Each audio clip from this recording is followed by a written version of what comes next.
I know this sounds very controversial because we have been conditioned to live within our means.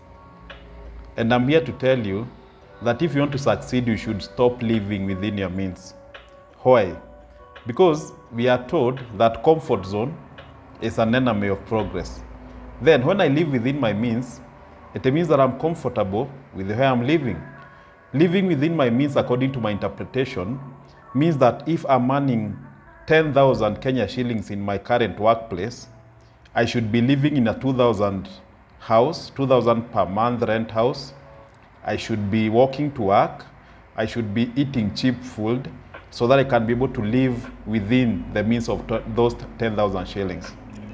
And this got me thinking, what is the difference between being in my comfort zone and living within my means?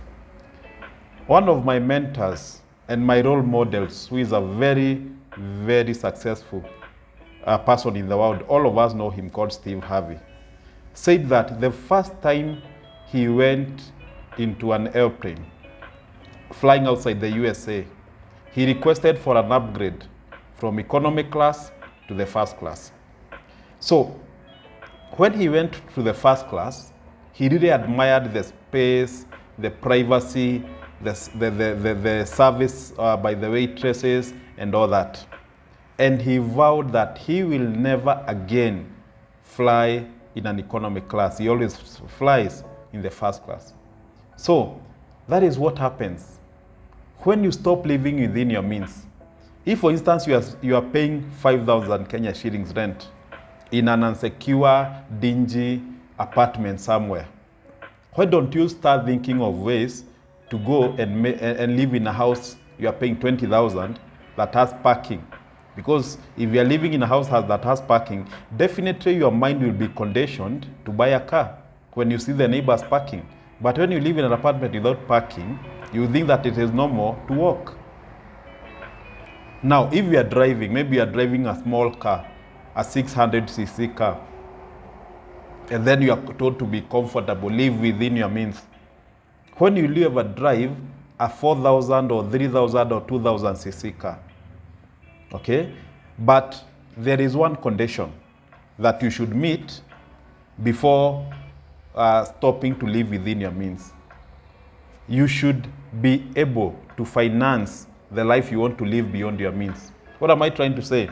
Assuming you're earning 10,000 shillings, working the same one job, not doing any other side hustle, drinking every other weekend, sleeping early in the evening, and then you tell me, oh, I said stop living within your means. No, that is not what I mean. What I'm trying to say is, if you're earning 10,000 shillings right now, you can move to a house maybe you're paying 5,000, and then realize that that rent or that salary will not be enough for your expenses. So you condition your mind to give you or to give you ideas so that you can make extra money. Let me give you a very good example. I have a friend of mine who is a very rich guy, and he told me he likes his bank balance at M-Pesa when it's below 5,000 shillings. And maybe the following day, he's supposed to make purchases worth $1 million. And right now he does not have a coin. So that he can be able to go out there and start working extremely hard, being smart, and know of how will he be able to make money so that he can do the purchases. However, if you are opening your account, you see you have 1 million, you'll never work hard. Or if you say, I have a job, I'm earning 10,000 shillings, then I can live within my means and then survive on that 10,000. But ask yourself, what will happen the day that job will end? What will happen the day you get married? What will happen the day you have kids? Yeah? So that's what I'm trying to say. If you want to make it in life, stop living within your means. Get out of the comfort zone. Start challenging yourself. If you are working 40 hours in a week, maybe work 8 hours per day. Think of about Elon Musk, who works over 100 hours per day. Yeah, that is the only way you'll be able to succeed. You cannot succeed if you're comfortable with living within your means. Start living beyond your means Start being broke all the time so that your mind automatically will be conditioned to grab opportunities, get out of the box, and make more money.